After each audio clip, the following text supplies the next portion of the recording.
Welcome to the SQology podcast. Wow. Gets right into it. I'm here with Aaron, my cat that's in heat, and the air conditioning in the background, and we're just going to let it all go. What's up? How you doing? How you doing? Good. It's cooled down a little bit, so that's a plus.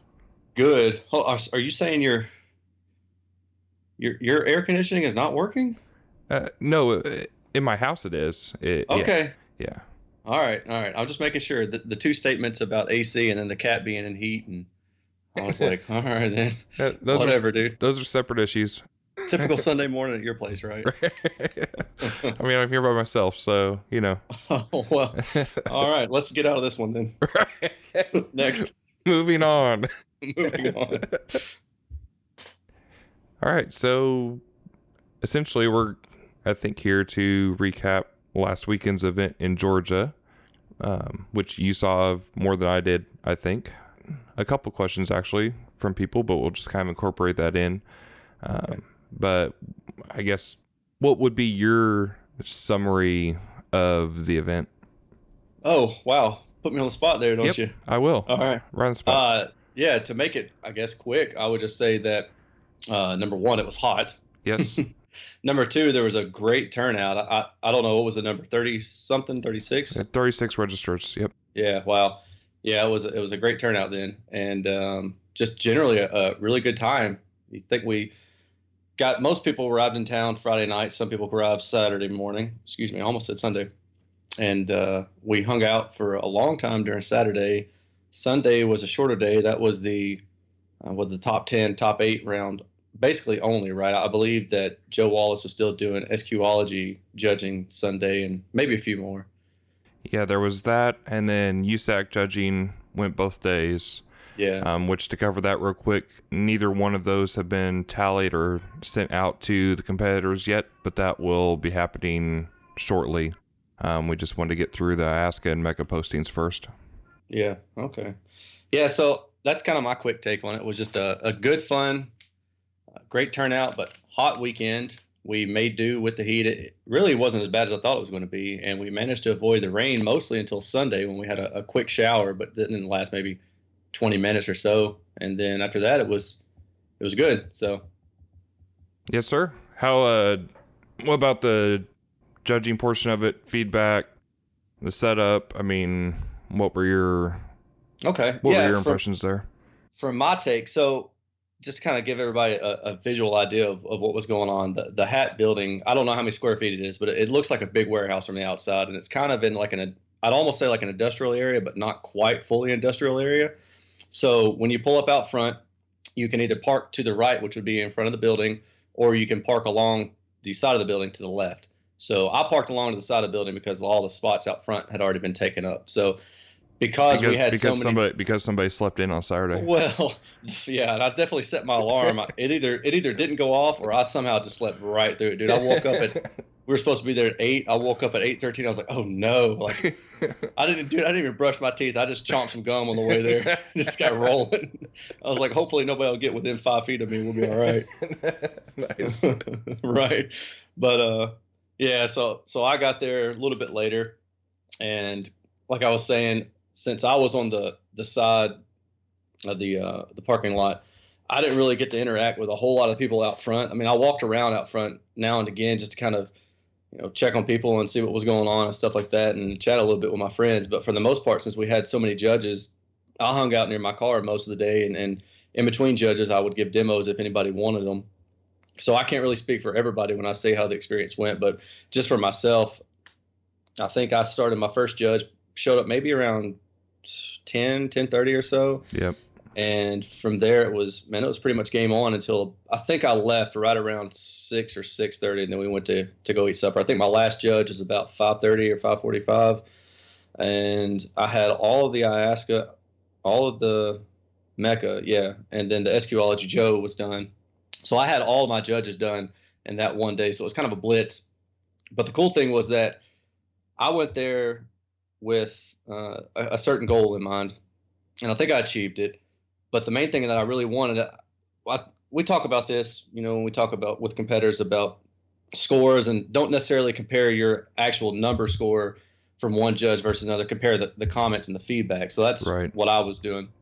And with all the judges, there was only one that kind of gave me outside, um, I guess, common feedback, and that was just a little bit extra information. But all of them had the exact same kind of things to say, whether they necessarily agree with the level of. So the thing I got commented on the most was sub and mid bass level, and for me, that's something I kind of go back and forth on personally, because I have a good idea of what reference is, but then I also have a little bit of an idea of what I want and what I think, some people want. When you're trying to impress, I guess, quote, impress certain new people, what you want to do is you maybe turn up the sub a little bit more, because a lot of these guys that are coming to these shows aren't necessarily used to SQ. They're kind of coming from the SPL range, and if you don't have a boom boom output, sometimes that may not garner their attention as quickly.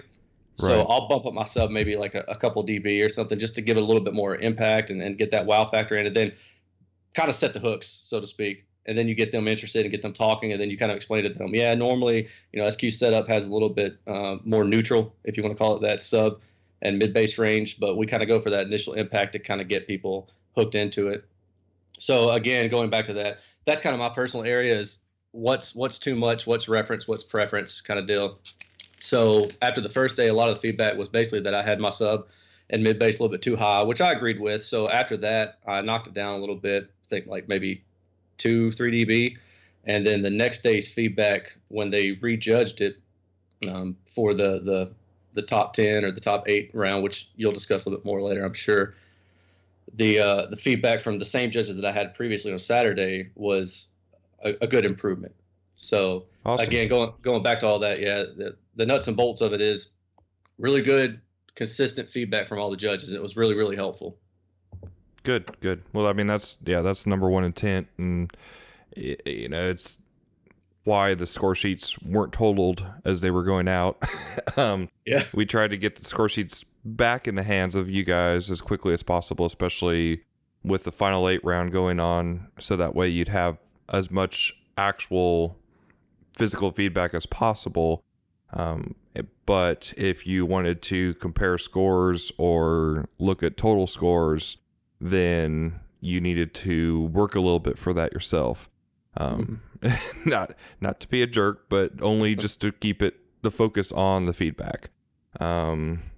Because that's, I mean, the primary thing here. This event isn't nearly as much of a winners, or at least it's not intended to be as much of a winners and losers game, such as some of the other big events. It's really intended to make you better for those other events and leave with a better sounding car, whether you compete or not. Obviously, the elements of competition are still there, and we actually, kicked that up a notch a little bit this year compared to previous years. And most of this event is a big, spaghetti against the wall contest, of trying new things and experimenting and making mistakes and finding resolve and moving forward. But yeah, this past event was larger than the previous 2 events of its kind here, combined. So I kind of hope next year doesn't follow suit with that, because I'll start getting out of control. But hopefully we can handle that. It's, like you mentioned, there was a lot of judges going through, and they all had an intent. It was a 5X event total, basically 2 events for both Mecca and Iasca. So they combined 2X plus a 3X, which, as most who compete in Mecca know, that means 3 judges for the 3X, plus an additional judge for the 2X. And in this case, we split the high and low classes with the judges, so we could get through a little bit quicker, which meant 8 Mecca judges alone. And with that, we were able to essentially get through the majority, not all, but the majority of a 5X event with nearly 40 cars in one day. So I'm fairly confident that more cars won't be a problem. It'll just be a matter of how we divide things up. Um, the the biggest issue with this event, I think, for everybody involved was communication with what was going on and staying on top of that. The venue, like you mentioned, is a horseshoe around a big building, and effectively communicating with everybody at once is difficult in that scenario where you're not in, like Steel Valley, you're in one big building and you can just yell at people. So what I think we're going to do next year is, now that we kind of know better what's working, is go live on the internet with a lot more info during the event, on top of sending out text messages where need be, etc. And then when it comes to like the bracket race at the end, having the bracket actually live, both locally on TV plus on the internet for everybody to kind of follow along, which I think would make it really interesting for everybody. Because I mean, from my perspective, getting to watch it develop, it was really exciting. But it was just a matter of, at the time, I mean, it's the first time I know that it's been done this way ever. So it was a lot of figuring it out as we went along and finding the pitfalls as we went, and then reviewing it to figure out how we can make it better.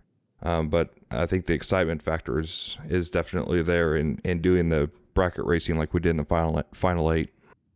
Yeah, yeah, that was interesting. And people were asking me if I knew what was going on. I was like, no, but I mean, I'm pretty laid back most of the time, and I was already there. It's not like I was going to go anywhere, so I was just like, yeah, whatever. Like I'll figure it out. I guess when it's over, they'll tell me when it's over, and I can go home. So.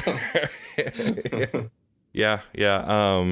That again, that part was a big experiment, and it was hard to explain or tell everybody exactly what was happening going into it, because again, we didn't really know what to expect or how to expect it. And it kind of depended as well on how many, who was willing to stay and do it, for, no other reason than, hey, do you want to stay and do this thing that we can't really explain?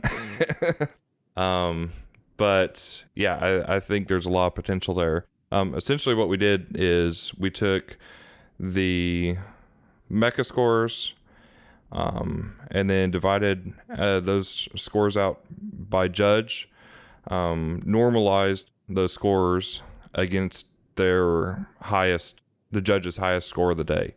So basically judging on the curve. But it tightens things up and minimizes the difference in scoring. Say one judge, and I think this was the actual case, like in Mecca, one judge might have like a 70 as a high for the weekend, and another judge might have a high of like 84 for the weekend. Well, when you put those numbers together and basically average it, it makes those differences much more dramatic. Whereas what we do is we say 84 for that one judge is 100% of their score. That's now 100. And then the other one, if their max score of the weekend was a 72, then that's a 72 is their 100% score. That's a 100. Right. And then tighten up from there. So we did that for each judge set. Oh, you did that. You had to do that mainly because you had different judges for different classes, right? Well, it was done. It's basically divided out per competitor and every judge that they had. Okay. So yeah, essentially every individual score that's what was done. Right. They're all on the same playing field, because I know you had like some judges that only did the upper classes and then Right. some judges that only did the lower. So it wouldn't. Right. You're not really apples to apples if you just take the numbers only. So Correct. you kind of normalize them to put them all into that same pot, I guess. Correct. Yeah. Okay. What, for simplicity's sake, I guess you could call it, what I did this time was normalized and then average the scores within the MECA scores, normalized and averaged the scores within the ASCA scores, and then took the outcome of those two and then averaged those. I like that. That's cool. Next year, I think it might go further in breaking out everything and averaging out. I think it'll be a little bit more fair, but I don't think, in looking at it in hindsight, I don't think it would have changed any results really. It's just a matter of tightening it up in case, things get tighter.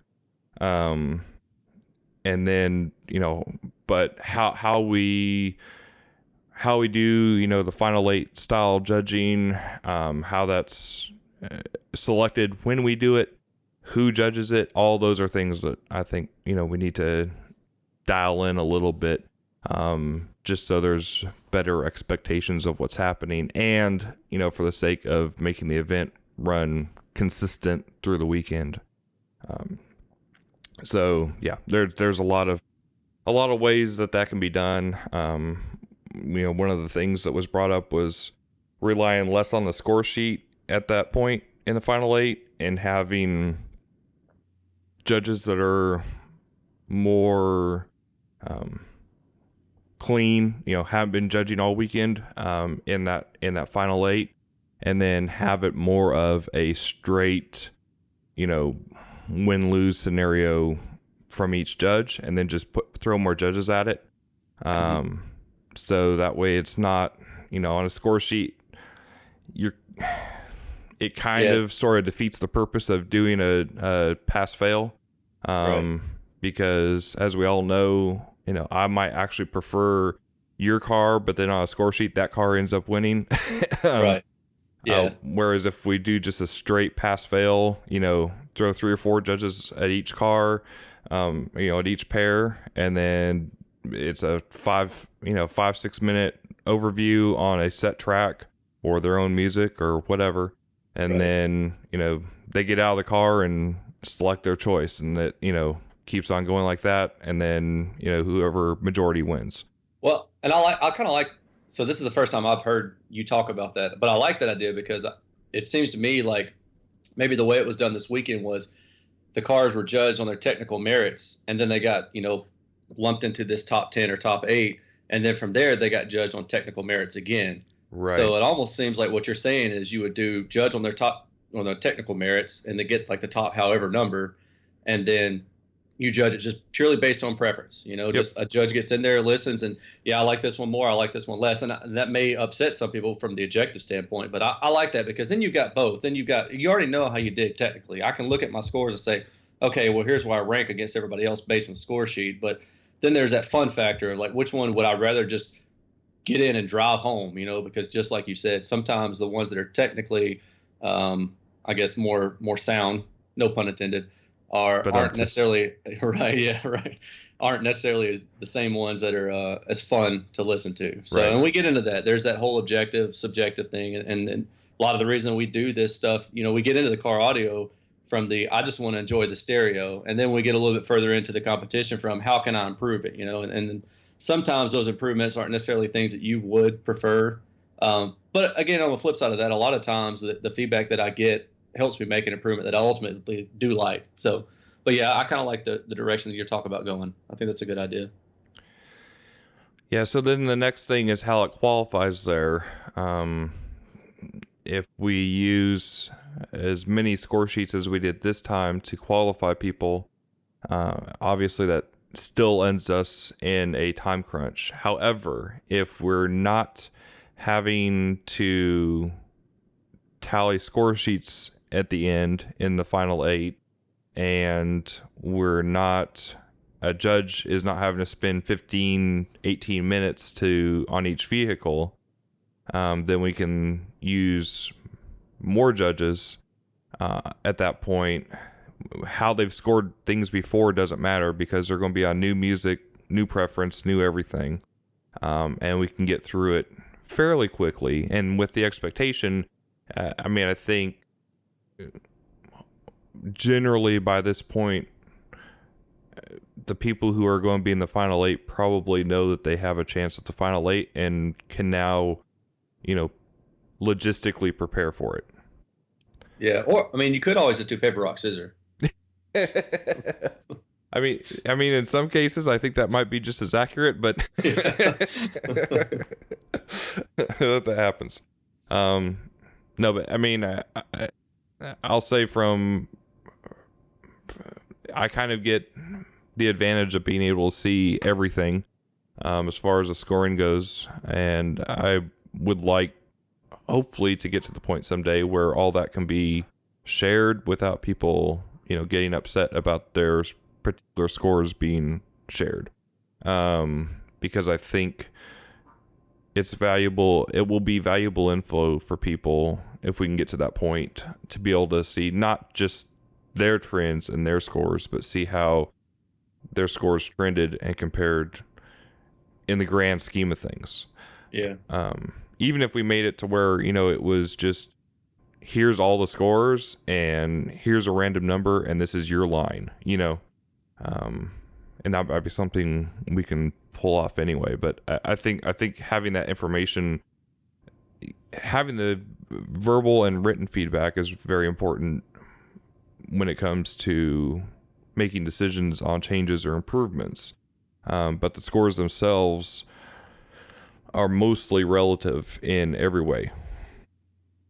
Mm-hmm. So I guess the point is, don't put all the stock in your score that you've gotten, an 83 at this event and a 68 at that event and a 74 from that judge and a 71 from that judge. It's, it's all relative to their style, the comparison, everything else. It's just, we've talked about before, but there's no way to be able to sit there and, machine grade and say that you should get the exact same score from every judge at every event, if you do nothing different to your vehicle, because there's just too many factors. Yeah. Yeah. I get that. I mean, and judging shows even myself. I mean, I've not done a whole lot, but the handful that I've done it's not easy, even as, I guess, technical or objective or precise or by the numbers or whatever term that you want to use there as I try to be. It's tough, man. I mean, what's the deciding factor between a 7.5 and a 7.75 or an 8? Like right. one day I may say, oh, that's an 8, but the next day I may say, oh, it's a 7.5, and people might get upset about that. Like, I know we hear grumblings about it. I mean, I've done it myself too, but it's just tough. I mean, I think until you've actually tried to judge at least a couple shows, it's maybe you should just kind of talk to the judge and not be so mean. or at very least, grab a score sheet and fill it out on your own car. Yeah. Oh yeah. It puts you in a completely different mindset. And like we just talked about with the preference thing, everybody's favorite car doesn't necessarily always win or lose. Right. Yeah, because you may have one car that technically, and I think Mark Eldridge maybe ran into this, not to pull Mark into this unwantedly, but like with his car, I've never heard a car that does the things that it does in terms of stage and scope and size and stuff like that. I mean, it's just, dude, it's uncanny. And, maybe he didn't win, I think, the Culbertson Cup in Mecca the last couple of years. And I think what got him maybe was tonality, because some of the other cars performed better in tonality. Right. So it's just kind of it's one of those things, technically speaking, your car may be wider than this other car, so you edge it out by a point, but the other car tonality just really speaks to you, or flip flop, something like that. I mean, I guess it depends on what the judge is looking for. I'm more going into it with, in my experience, a lot of the cars tonally sound very, very similar. I'm not gonna say they sound the same, but they sound similar. I think everybody's getting a better ear with the use and the advent of, the RTA and the understanding of how to use that more properly. Everybody's car, at least from like mid bass and up, sounds very good in most every case. But the one thing that really separates it for me is the sound stage. How large the stage is. Is it out to the hood, or is it like, if the recording calls for it, is it 30 feet out, to the left and 30 feet out to the right, or is it small, like it sounds like it's recorded inside of a very small room and it was intended to be or to sound that way? Right. So that's, to me, that's one of the tougher ones to get right. So that's kind of what I gravitate to, where another judge may be the opposite way. So that's where that whole preference versus a reference thing kind of falls into line. Oh, for sure. And I mean, that's kind of why in years previous at this event, we divided the judges into pairs, as you know, where one judge was doing nothing but tonality and one judge was doing nothing but spatial. And in that way, it made it to where the judge got to do what they preferred doing all day and never had to switch gears. And I think that worked well. We just need more judges. Yeah. And I think, I mean, at least from my perspective, at any of the larger events, and I think the case is the same at finals, we really need more. We need more qualified judges who care, give great feedback, and can, be somewhat consistent in scoring in order for this to continue expanding and growing, even at a snail's pace, because that's the number. I think the number one hiccup in things growing is just getting the qualified people doing that. And I try to stay out of the Facebook groups, to some people's chagrin, mostly for my own sanity. But recently there was a topic that came up regarding, what people preferred as far as essentially asking IASCA versus Mecca versus, like the Aggie Land 6 judging round and the money round, or the way we did it last weekend. And for one, every one of the larger shows has its own presence, has its own feeling, has its own goals. Aggie Land is a very different show from what we did last weekend. The two shows are very different, as is SVR. Even though they all have a common theme and they're doing similar things, they're very different events. And as far as the organizations go and the score sheets and the music and everything else, we can pick that apart all day long. But one thing I've definitely,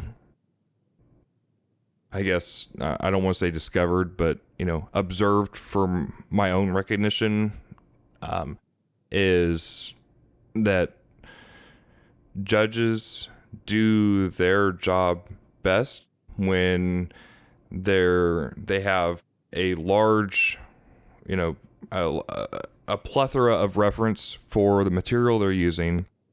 They're using a score sheet they agree with and rules that meet their style. So really it's a matter of, find the people that, are the people that are judging what they're doing first, and then give them the format to play, is really, I guess, what it comes down to, versus trying to say, well, this score sheet is the best and this music is the best, and that's what we're going to do for everything. I just don't, it doesn't work that way, in my opinion. There's too many preferences, too many opinions, and I think, having more diversity on that realm raises all boats.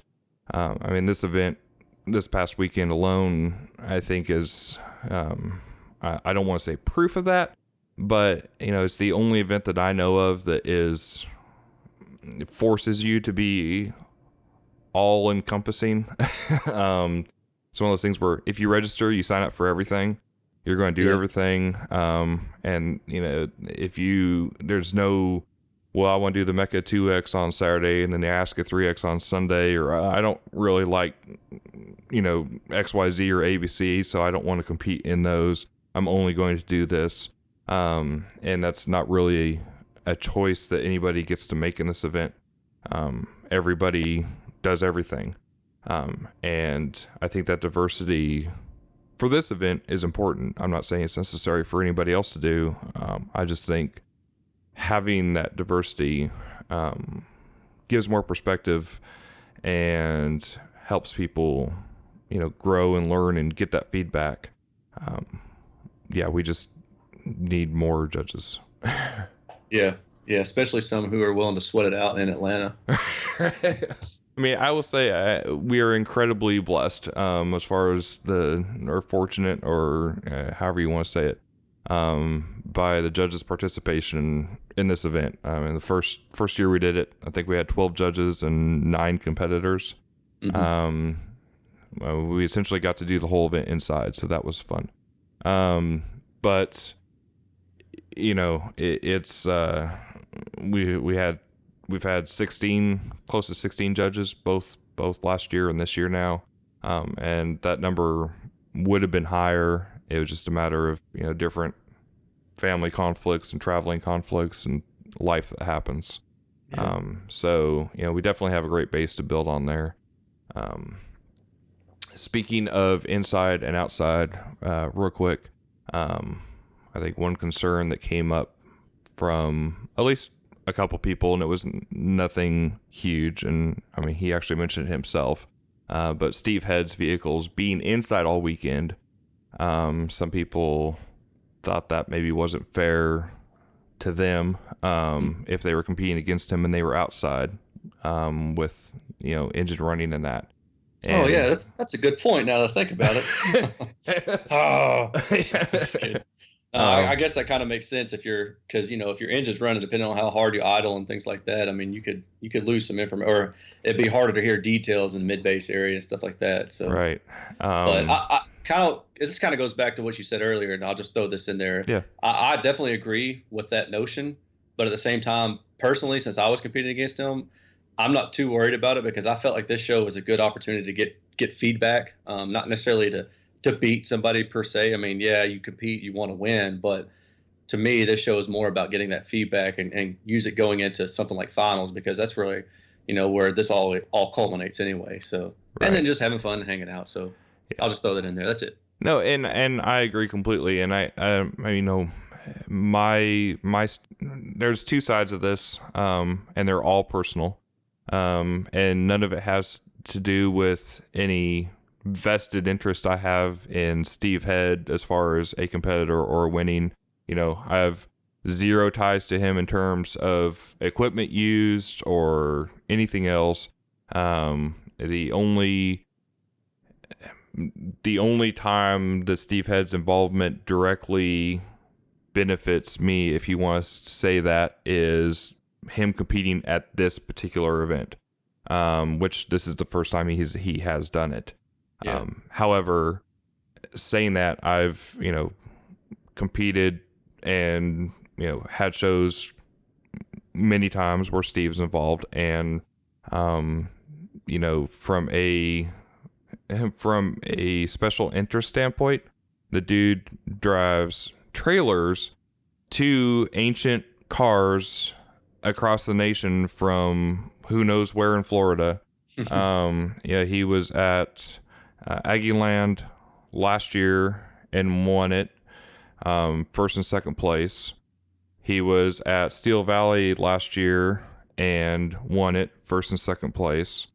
Yeah. Those are all level playing fields too, right? I mean, right. Aggieland he's outside, and SVR everybody's inside. So yeah, well, Aggieland, he's outside for Ayahuasca and Mecca. He's inside for the money round. but everybody else does. But everyone else right? is inside too. Yeah. The advantage that he has is kind of also the Mark Eldridge advantage, in that I guess if you want to call it advantage, they both have incredibly loud vehicles, and they both use external air conditioners plugging into it. So they generally do not run their vehicles, whether inside or outside. And most people accept that if we want to get into some of that, then it gets difficult, because an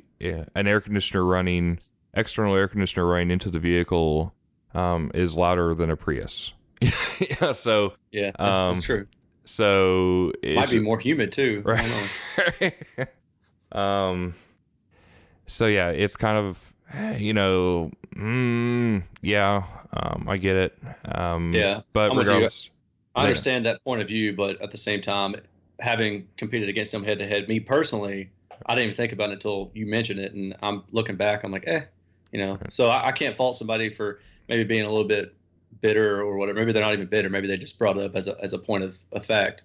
But yeah, it is what it is, I guess. Yeah. I mean, I'm going to work on working around that last year. Again, going into the event, like you, for me, it was just a matter of making it easy on everybody to enjoy the weekend and get feedback, Yeah. and, in Steve Head's example, like I said, last year, he was, first, second at Aggieland. He was first, second at Steel Valley. He did not make the show last year. This year, he was second place with the Blazer, and the Aspen did horribly.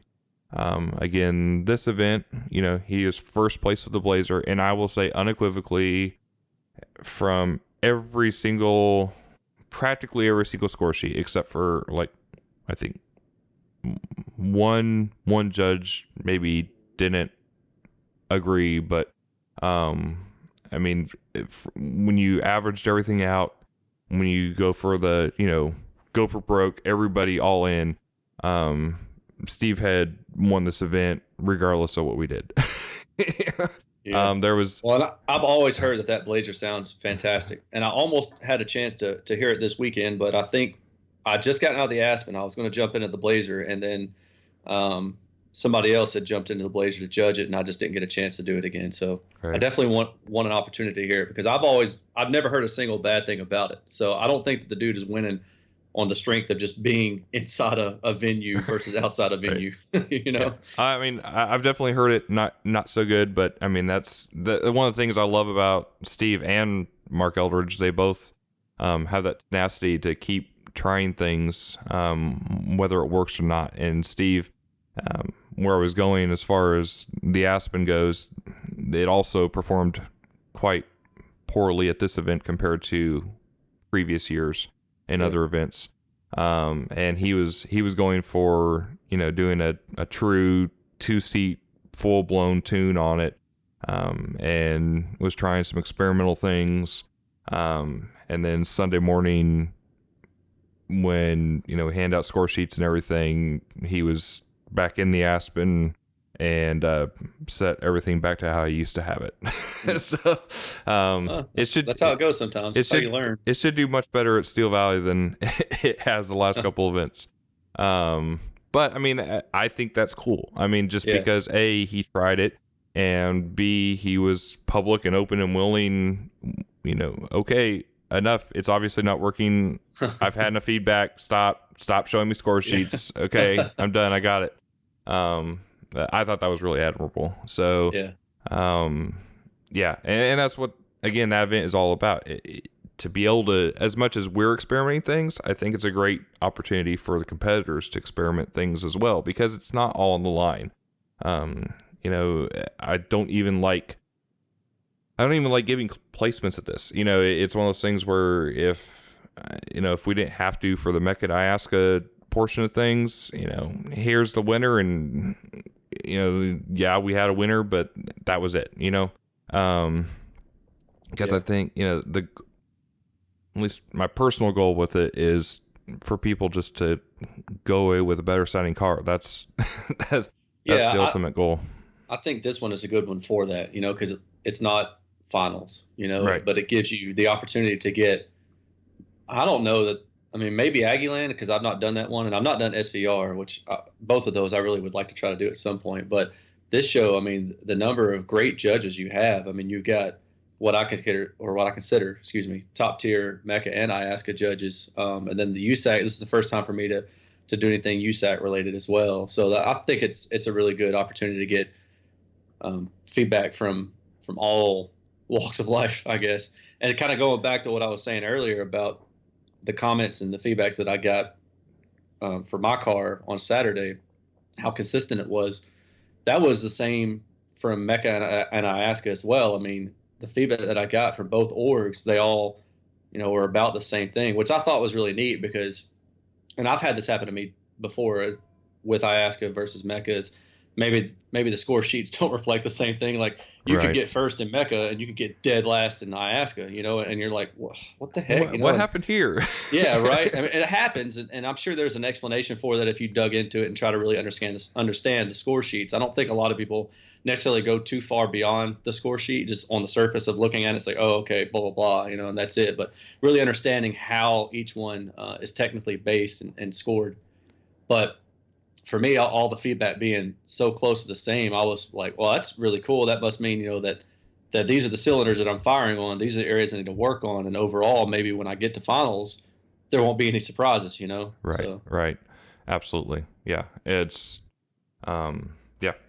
And on the placement differences between Mecca and Iasca, I mean, I I really that's a hard one to explain. I think yeah. that's on a person by person And basis. if anybody's tried to find a formula or some kind of statistical analysis, feedback, reason for the differences, it's me. I mean, just a side note, for Iasca, um, for the 2X and the 3X, uh, and this is after the judges have done their part, just my part of that, between the inputting of the original data to find essentially the top 10, and then from there to input the scores into the ASCA database, is over 2,000 points of entry. Wow. That's I not saw that huge spreadsheet that you had. yeah. And that's only like half. Right. That's not including any of the calculations, which there are many going into, figuring out the normalization and the averaging and everything else. That's just the basic scores. And I mean, luckily, I do all the scoring through the event. So if there's a interpretation issue on a number from a judge, we can handle that in real time as soon as they've judged the vehicle. So that way, there's not a 3 days later, hey, what number was this? That doesn't work too good.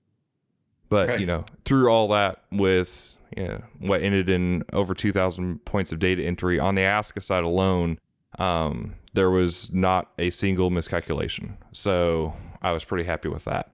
Yeah, that's pretty good. But, these events and doing things the way we do them provides a significant amount of data, which, is fun for me to try to see how we can improve or target things or see how we can make things better. And I think from a math perspective, especially with the changes that I'm implementing after this between now and SVR, I think because I essentially handle the scoring entry for Aggie Land, this show, and Steel Valley, and then also Iasca finals. So just trying to figure out ways to make it better. And I think the majority of it comes down to we just need to do a better job of getting all the judges on the same page. Yeah. I think, and again, this isn't a better than or anything else, but I think Mecca has done a good job of that overall. They've mostly got a singular voice on being clear about what they're after and how they're doing it. And that's been a message that has been fairly consistent from the beginning. Iasca gets a little bit more preferential. And it's something we've talked about before here too, but how are we going for a studio sound? Are we going for a live sound? I disagree personally with both of those narratives, but that seems to be the breakup, and then defining what each point actually means. Hmm. Some judges will start out like on the Ask a Score sheet, for example. I think a lot of judges start out at like 14 or 15 points as a baseline and then work up and down from there. Um, what going up and down from there means for each judge could mean a lot of things. And if you're judging a vehicle yourself on an I Ask a Score sheet and you're sitting there and you're saying, okay, a baseline really good car is around 15. So I'm going to give that a 16 on base and a 17 on mid base. But the mid base is covering up the mid range. So I'm going to give that a 13. But then when you say 13, do you mean 14? Do you mean 12? There's for every line, there's 2 or 3 points of deviation that you can make just based on choices as you go down the score sheet. Yeah. So again, yeah, this is why. Is everybody trying to figure out a way to make that better? Yes. Has everybody been working on making that better from the beginning? Yes. Does every judge have that one car that they screw up during an event? Yes. Hopefully they don't all have the same car and it's not all mine. Right. As long as they don't all fall in the exact same car, I think maybe right. law of averages there or something. It always seems like every event, every judge has this one car they get in and they're just blown away with for whatever reason, and it's usually a mid-pack mediocre car. And one judge will just be blown away and it throws everything off. So that's one thing we're looking at too more is how we remove those abstract or aberrations from the pool. Right. Not remove the judge, just saying if something got scored abnormally high but for whatever reason, with some discussion with the judge and they go, yeah, that was kind of off, then as far as like the obviously not changing any scores or changing any outcomes, but maybe just take that statistical anomaly out of the equation when it comes to the top stuff. Yeah. Which again, the normalization, the math tries to do more than anything. And Aggieland they used to take 8 judges. It's just the last couple years we've only had 6. But they used to take 8 judges, and then they would take the low score and the high score out of the equation on every car. So that way it kind of tightened things up there. Yeah, I can see that. Kind of like a bell curve or something like that, Yeah, I mean, kind of. But the problem I had with that is, like one year there was a judge who was accustomed to using a Mecha score sheet, and he was given an I Ask a Score sheet, which is what they use at Aggieland for the money round. Basically, it's a I Ask a Score sheet, and then we cut out the noise and I think linearity. Anyway, it's basically an abbreviated I Ask a Score sheet. So he went from knowing a Mecha score sheet his whole life to going to an I Ask a Score sheet, and he was low compared to everybody across the board. Did that make his numbers wrong? I don't think so. Should they have been thrown out? I don't recall if they were or not, so I'm not judging, but I'm just saying, from a going forward perspective, should they have been thrown out? No, I don't think so. And that's what the normalization is about, is to get to the point where all those things are in line and kind of removing those issues. But handling the anomalies to where we get closer and closer to knowing that, from my perspective, knowing that the best car that was in the parking lot won the event is the most important part to me when it comes to competition. Where things end up when it comes down to car 14 and 15 might be a little more bickering, but it just depends. Yeah. Another thing that came up was a couple people were asking about on the ASCA events page on the results. Some people who had pre-registered on that page. If you're not aware, you can go to events.iaska.com, find the event you're going to, and then you can put in your information to pre-register for the event. So you show up on the page and you get a bonus season point. On my end, because we're dealing with the database entry side of it, for whatever reason, if when that happens, the sound quality class is not attached properly to that competitor at the time that they pre-registered, I have to delete out that line item and re-enter their score sheet in order for it to show up correctly in the results. Otherwise, it ends up being like 2 third places, for example, because it shows up for whatever reason, the database just doesn't like it. So regardless, I've made notes where that's happened, and we can add back in those bonus, points where needed. Right now, Kim at Iaska is on vacation out of the country, I believe. So there's not much we can do about that right now. But it has been noted, and definitely let us know if you see that, and in your case, and we'll take care of it. Yeah. Okay. Well, that explains. I was curious what the plus was for. I pulled that up this morning so I could look at these before now. So Just means you're special. well, sometimes it means you're not. So, so I don't know, man. So yeah, so speaking of the results, did you, as far as Iaska and Mecca side, did you have any questions on that from a first glance? Yeah. Why don't I get first in everything? Oh, wait, not to talk to the judges who said I was horrible. Right. You just didn't pay me enough to cheat. That's right. That's right. I'm too cheap to cheat. Well, I said that right. I thought I was going to mess that up. That was really good. You've practicing, haven't you? Shoot, man, that's like the woodchuck chuck thing. All right. I'm out. Well, I mean, you got consistently second in Mecca. Yeah, behind a car that got the park inside, didn't have its AC on. Oh man. I've been meaning to talk to you about that. I'm just kidding. I'm just kidding. I wish you register a complaint.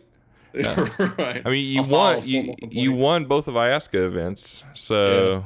Yeah, no, I was really, I didn't expect that. I was just really happy overall. I mean, personally, dude, I can't complain now.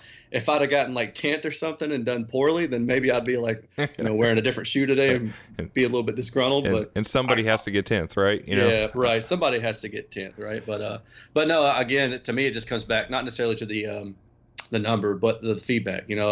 I'm really stoked to do as well as I did. That makes me really happy. It makes me feel like I'm set up to go into finals, because I haven't really actively competed I haven't gone to finals, I guess, and this will either be 3 or 4 years.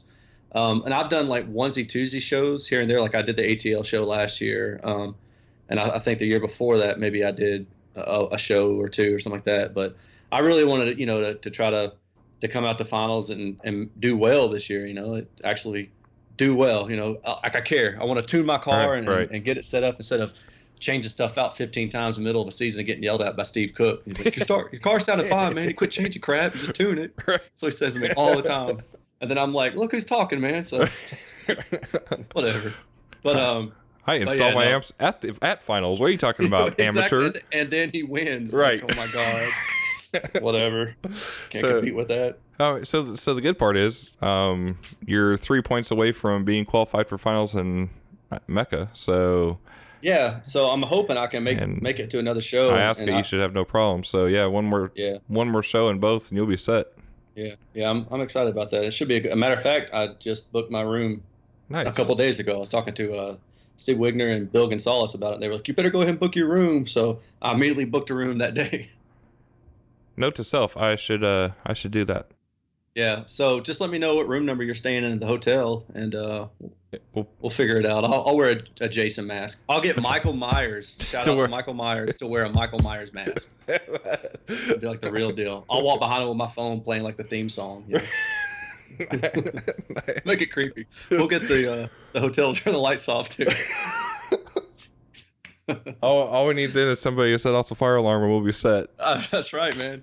So now that this is coming off the rails, mostly due to me, my ADD is kicking in now because I'm starting to wake up. It's all good. No, yeah, no, I had a good time. Welcome to the Eschatology Podcast. I'm with Aaron Hardison. Let's start all over. Hey, how's it going, guys? But and I'm trying to think from the, since I know that you were inside, I'm trying to think of some things that maybe were discussed on the outside. We'll call it the outside, like this prison, right? You were in prison all day, all weekend. Yeah, no, I mean, I heard good feedback. Like I didn't really get a chance to demo many cars this past weekend or at the show that weekend. Um, but on Sunday, I kind of made it a point to go ahead and get out there before it got hot and before judges started getting in mind to where I couldn't really walk away for too long. So I listened to Bruce Miller's, and I really liked that. And then I listened to Michael Myers' car, and I really like that. I always like Michael's car. I mean, this is nothing new. I tell him that every time I hear it. I'm just like, to me, this is it's set up to be tuned to what I would consider more like a reference setup, which is a good thing to me. You know, it's not overly bassy, it's not overly bright, it doesn't have those things that initially when you sit into a car or when you listen to any like hi-fi quote unquote setup, there's certain key elements that they'll do, you know, to really attract your attention. Kind of like I was talking about the bass earlier. Right. You know, they'll maybe have a little bit bright, that gets your attention. But man, when you take it home and you listen to it for like a week, you're like, oh, what the heck is going on? Right. Michael's car has like, the opposite effect where you get it and you're like, man, this is just really nice. You know, I feel like I could throw any disc at this, any media, you know, any song, whatever, and it's going to reproduce it pretty accurately. So I really liked his. I didn't get to get to hear Bill's FJ. I heard it before they had tuned on a little bit and it was running some issues there, but I heard a lot of good things about it after that. And I think those two, Bruce and Michael's, the only two that I heard all weekend. Man, I was slacking, but it's hot, so. And everybody was a little bit busy, and I was hoping for more of that to happen on Sunday, and it probably did for most people except for you, since you were in the final 8, so you were near the end there, so you were busy almost all weekend. Yeah, but it was worth it. And then I got to give some demos, and some new people came out. I posted on the forum about the event, and some guys from the forum came out. So it was nice. I got to meet some people who I'd been interacting with on the forums for 5 or 6 years. Finally got to meet them in person, and that was really neat because you never know what you're going to get. I mean, I'm sure I look completely different, like a blind date. Expect. Right? Yeah, it's like, oh yeah. I thought you were a girl. You spell your name like a girl. Weird. Bikini punk, huh? Like, whatever, dude. You can't spell. Oh, that's awesome. Yeah. Anyway. So what would you change for next year? Oh, everything. Yeah. Probably the director. I'll probably get rid of him. I mean, I'm cool with that. Yeah, I bet you are. No, I mean, I don't want to keep harping on the heat, because it's Atlanta in the summer. So it's June 1 and 2 now. Right. So it'll maybe be a little bit cooler. So I hope that'll help. Yeah. No, I really like the venue. I told you personally that I really liked it. Scott Wawald, another thanks to him for letting us, park there over the weekend. Yeah, man. Because, dude, having a warehouse like that with product in it and things like that, I mean, I don't know that I would be willing just to let whoever come walking in and out of that place. I mean, right. I mean, honestly, you don't know. I mean, we're a small community, but if anybody off the street is allowed to walk in, something may go missing. Right. So I appreciate him having the courage, I guess, to let us crash his place, like you said, and play in his sandbox. But yeah, I can't think of anything that I would really change, honestly. I mean, it's just stuff, again, the heat, I just come prepared, basically. Right. If you plan on coming next year, bring at Dick's Sporting Goods, for $50, I bought one of those pop-up canopies, Yep. for Christmas from your wife or your kids or your parents or whatever. Just ask for a Dick's Sporting Goods gift card or something, or ask for $70 and you can go buy one after Christmas or something like that. I think if you come with that, a cooler with drinks. Shout out to Bill for bringing his cooler with ice so I could put my waters in it. I really appreciate that. And just prepare for the summer. Wear sunblock. I did that this year so I didn't get crazy sunburn. Yeah, and do those things and you'll have a good time. Right. No, absolutely. And come with a good attitude. Come prepared. Yeah. So if you're not a competitor, come prepared to ask for demos, because listen to everything this there. Goes for, if this goes for every event. I mean, because I see people after an event, like after finals, it never fails that somebody will get on on a forum or on a Facebook How they page to win. say, yeah, or it's not even that. It's just like, well, I went and everybody had their cars closed up. Well, I mean, at Atlanta, we all had our cars closed up because it was really hot and the ACs were running. You know, and at other shows, sometimes there's judges in there, or we just don't want to keep the doors wide open for one reason or another. But just come by and ask, because Right. if you come by and ask, we're going to give you an opportunity. If we can't at that point, then we definitely will try to later on. And that's, to me, that's why I go. I mean, I got in this hobby thanks to Kirk. You know, Kirk Prophet invited me Right. to his house when he was having a small get together. I got to listen to his car, and I've been hooked ever since. And I really appreciate him giving me that opportunity. And I wouldn't have asked. I was too, I guess, shy. You know, I was just a, as he calls it, a skateboard kid. You know, just a little punk, long hair or whatever. When I actually kind of had hair. But before this hobby made it go all the way, right? Back in the day.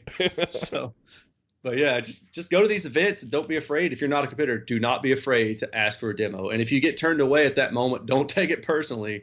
Just come back later. You know, understand that we're going through a lot of judges, and then sometimes people don't want to give demos until after maybe a show is over, because I mean, it would really stink to be demoing a car and then have something break and think, oh man, I drove, 500 miles to get to the show and I don't have a replacement, or something failed and I can't fix this now, and maybe if I hadn't gotten that one demo.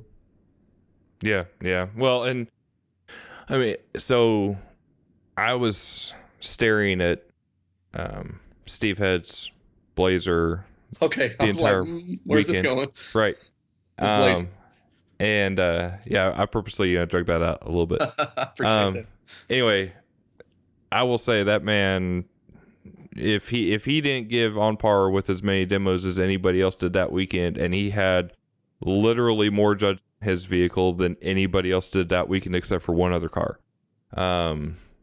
So I will say, for somebody at, who's competing at the level he's competing at and has as much on the line as he does at this point, it's one of those things where no, he didn't walk away with $5,000 from this event, but he was sweating bullets Sunday. He was definitely nervous, but he plugged on like a champ. And again, he had that Blazer open all weekend for demos. And it's guys like him that, if you're new to sound quality, again, regardless of brands or associations or anything else, Steve is just a good dude when it comes to, sound quality, and he's got a plethora of experience, and he loves music. I mean, and that's the coolest part, about any of those guys, that they still get excited when they get in their own car even and listen to a song.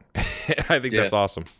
Yeah, I mean, that's ultimately what this is about. Right. Like, we all start with this for a love of music. I think very, very few that compete probably come in it with the baseball mentality or the baseball dad mentality. Like, I'm going to compete and I'm going to do well in this, and then I'm going to quit. Like, we all do this for a love of music. Right. So. Yeah. If you're coming in to win or prove something, or be the guy who's going to come in and change sound quality, you're probably going to be disappointed, because I mean, there's a lot of people who are working very hard to, do it well and make it better. Right.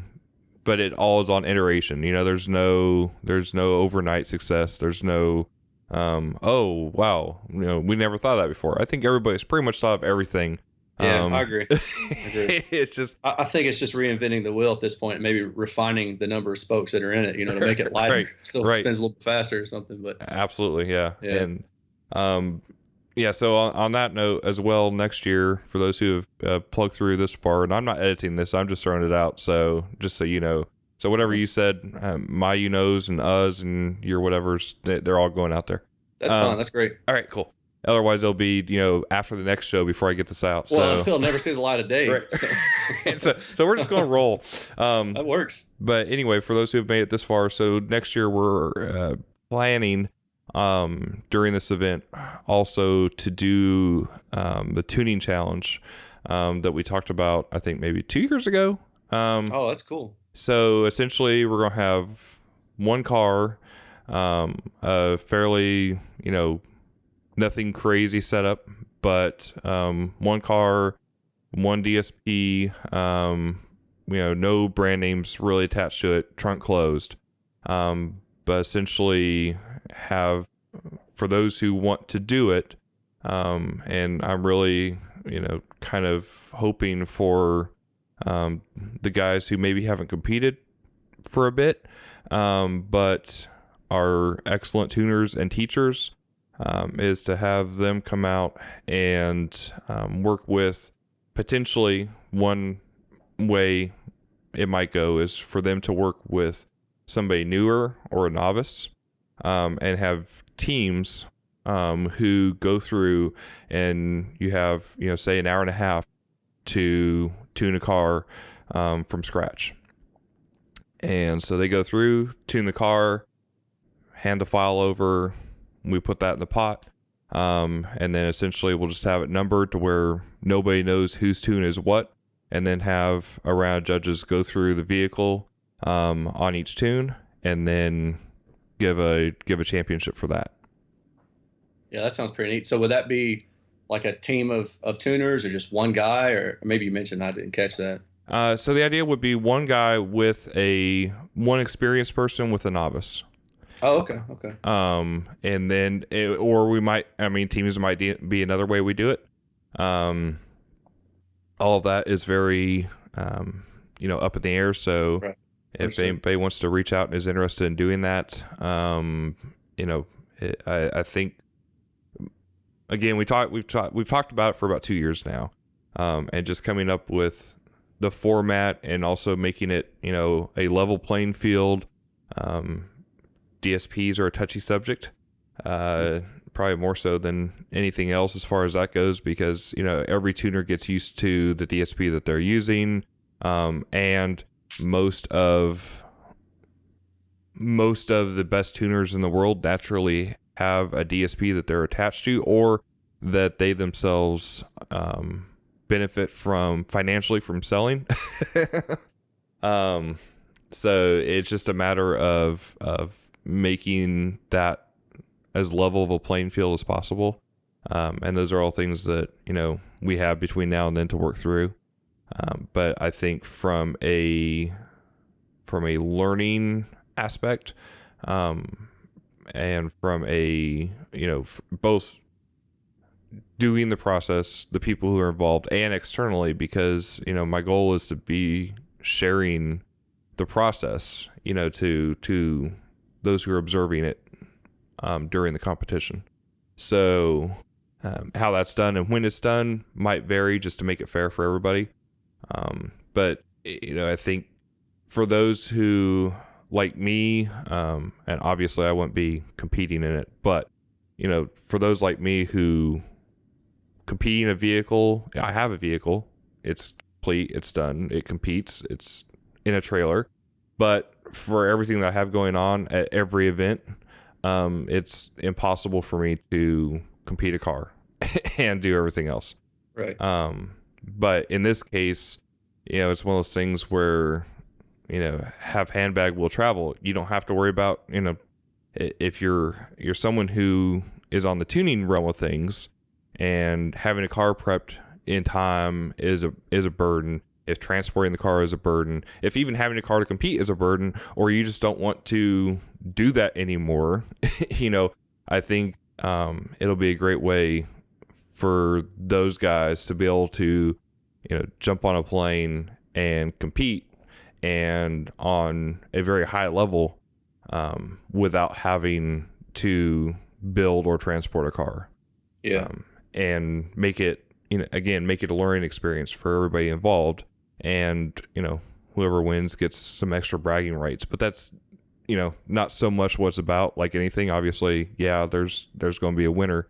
But I think the cooler part of it is just, getting that knowledge base together and working on solving a problem. Yeah. No, I think that's a pretty neat idea. And it'll maybe pit some different methodologies, just put it that way, together. Yeah. So time before frequency, or frequency before time?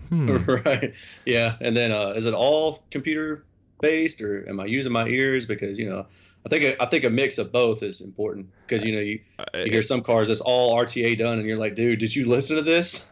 No, the format the format is it's envisioned right now, and again, there's time to once we know who's involved and who wants to do it, then I think we'll be able to kind of nail some of the specifics down.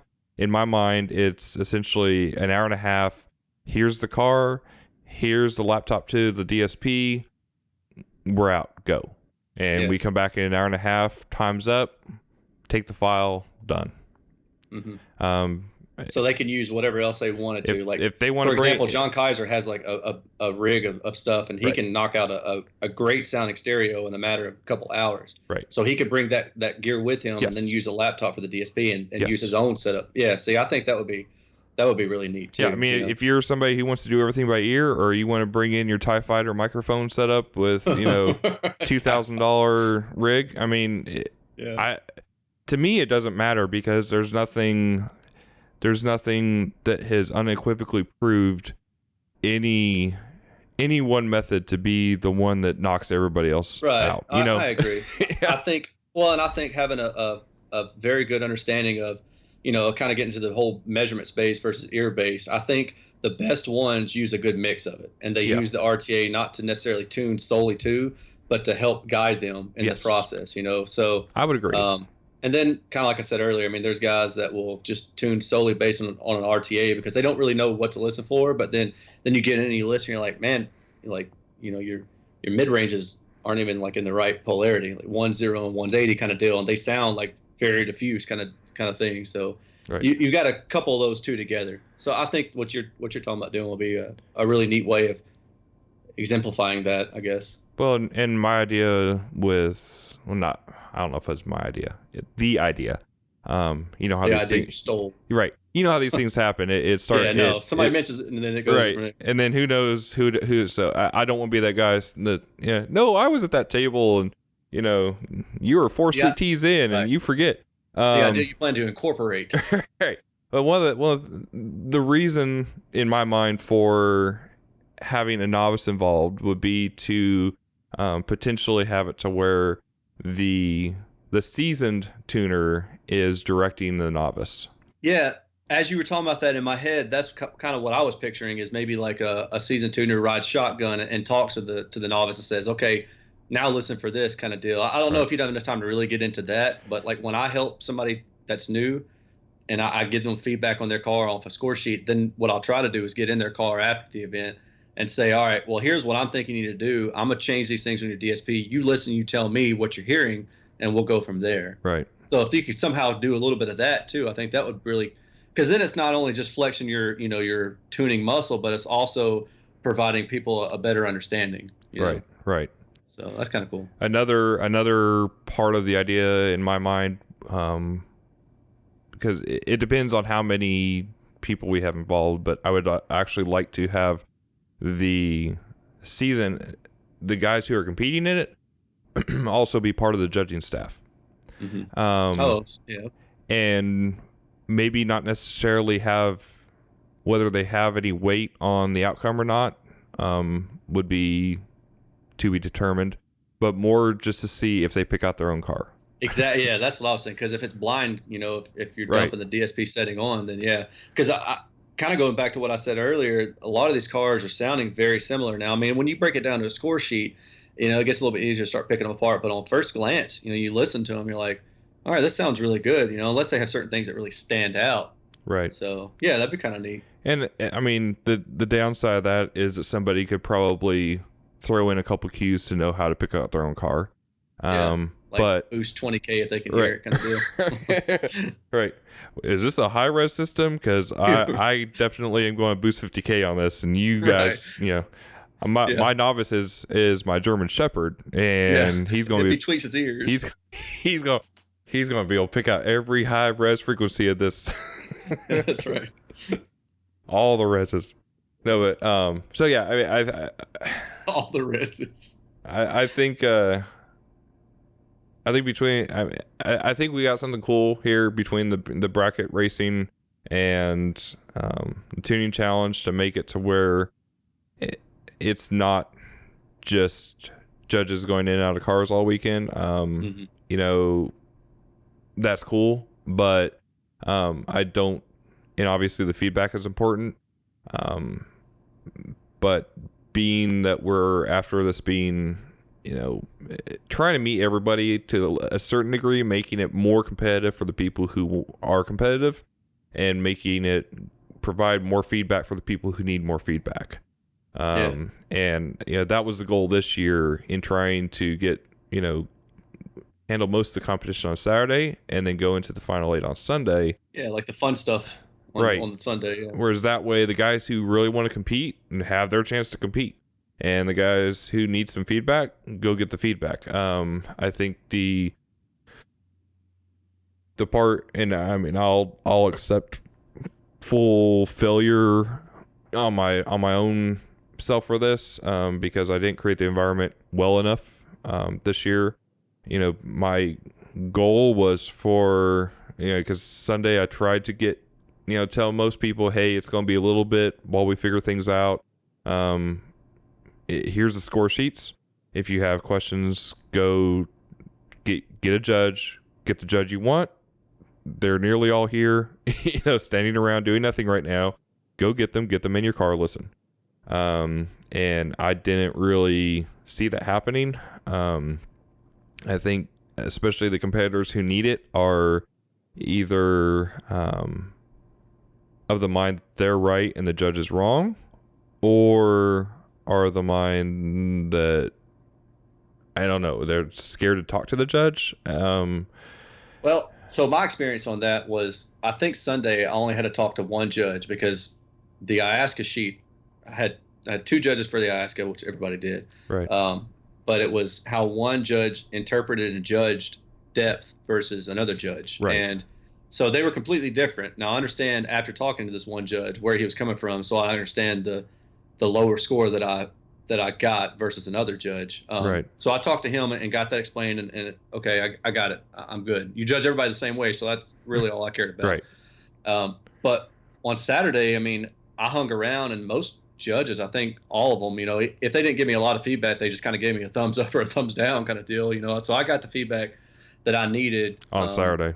And then when I got the score sheet Sunday, I said, oh yeah, I talked to him. Yeah, I understand why he said this or why he wrote this down or whatever. So okay. I think that was, for me, that was covered on Saturday. I think a lot of people probably were too. So okay. Well, that makes me feel a little better. I mean, from the outside, I was, in my mind, I had this vision of, judges being busy talking to competitors about their vehicles, and of course I was overly tied up during that same time period myself to where I couldn't really communicate the way I needed to be at the time. But it was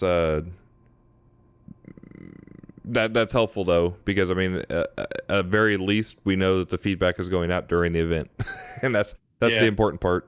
Right. Yeah. Most events. Well, I don't know if most of them, but there are some events, major events, where the judges don't get feedback right then. They kind of wait until the end, I guess. Right. But I like that because you can catch them when it's fresh, rather than catching them after they judge 30 cars. And they say, "Man, I wrote that down. Right. I don't really remember though. I mean, but I believe what I wrote." It's like, oh, cool. Right. Well, yeah, and after you judge, 15, 20, 30, 40, 50, 60 cars, it gets very, it's hard to remember if I had lunch or not, much less, how to, well, my depth was a 9 and then, you gave me a 7, and I'm like, well, I mean, I don't know, maybe I was high at the time. I don't remember.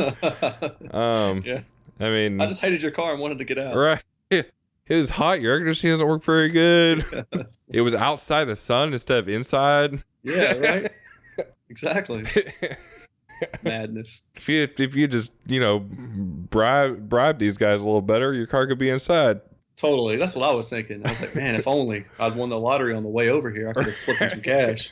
Because Georgia does have a lottery, so that's very nice.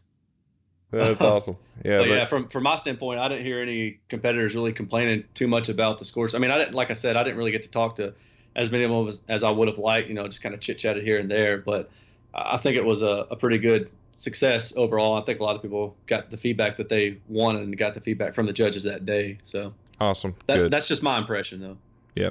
Well, and if there's anybody out there that doesn't feel that way, just know that, I mean, we're totally open for conversation and Right. explanation and at sqology.com. yeah, exactly. Send it all to Ben. Yeah, He's got time. Ben Zimmerman will handle all of it. Oh, by the way, since somehow since our last podcast, Ben had a baby, so congratulations. That's how slow I am at doing anything. Somebody can go through an entire pregnancy before I do it. So yeah, he's Aaron didn't invite him here, so that's why he's not here. But he also apparently had fatherly duties or something. I don't know. Duties. No pun intended. Literally. Yeah, he was cleaning some diapers this morning. So yeah, shout out to Ben for being a good dad, taking care of some diaper duty. Woo! Literally. Right. Yeah, so we had I was going to mention earlier on the USAC. Having USAC here wasn't like a organization or sanctioning decision. Just so, because I'm sure everybody's going to be like, oh, USAC's coming back and blah blah blah, and we don't have to do this anymore, and this is going to take over that, and whatever, blah blah blah, because everybody gets their ideas.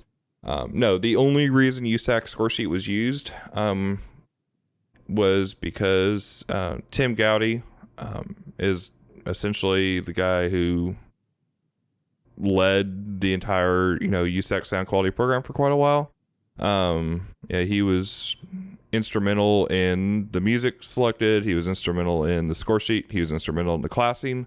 And one of the first events when I came back after my car audio hiatus, Tim and his wife Andrea were judging a judging team during that time.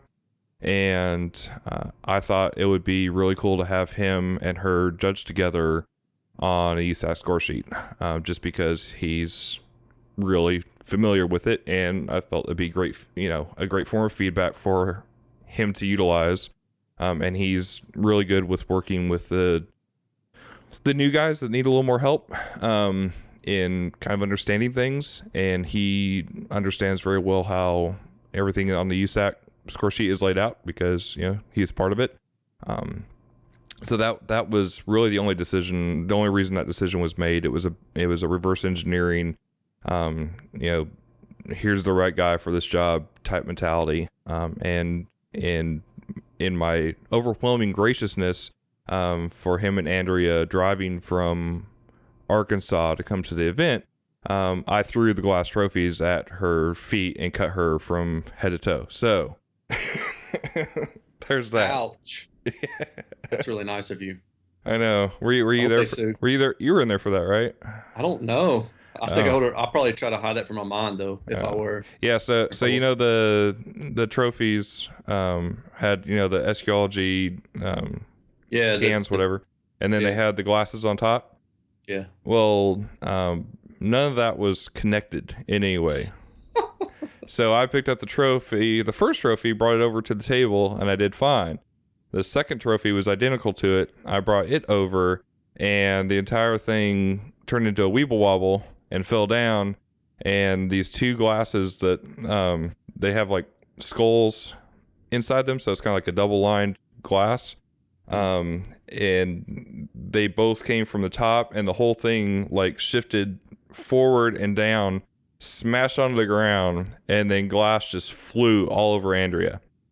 And this was right at awards. So yeah, so then while we're trying to get awards started and make this presentation with those who were still there, one of our judges is sitting there bleeding on the floor.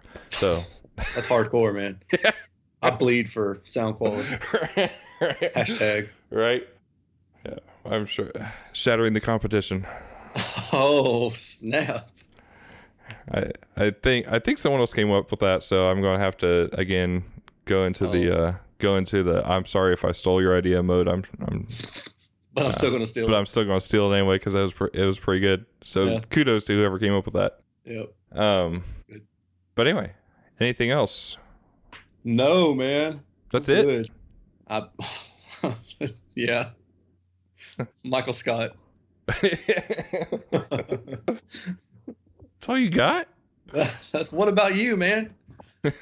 So what was your favorite car that you heard all weekend? I mean, my Suburban sounded great. Yeah, I bet it did. I was gonna Has say the Blazer from outside had because that you were like 10 feet away from it. all right? Had that factory Bose system, dude. That Blazer does get loud, but I think your car actually gets louder. Your car, I walked by your car a couple times, and it gets it. Yeah, Tom was jamming on at one point. And, Tim said something about, "Did you leave any bass for me or something?" After he got out, I was like, "That's pretty good. I hadn't heard that before." It all escaped the magic smoke. All came out. It did, man. Well, at least it was like the last judge, so that's fine. It didn't matter at that point. I was driving home and listening to podcasts anyway. After a weekend like that, when you just listen to so many cars, and you're just sick of listening to your own. It's just like you either drive in silence or you just listen to like, radio or podcast. You don't listen to music. I guess is what I'm trying to say. Yeah, At least I don't. I don't listen to music hardly ever while driving, which is ironic. But Don't you think? don't you think? It's almost like rain on your wedding day, but All right. Well, I think we'll stop there. okay then. Sounds good. All right. Thanks, dude. All right, man. Thanks. See ya. Bye. Bye.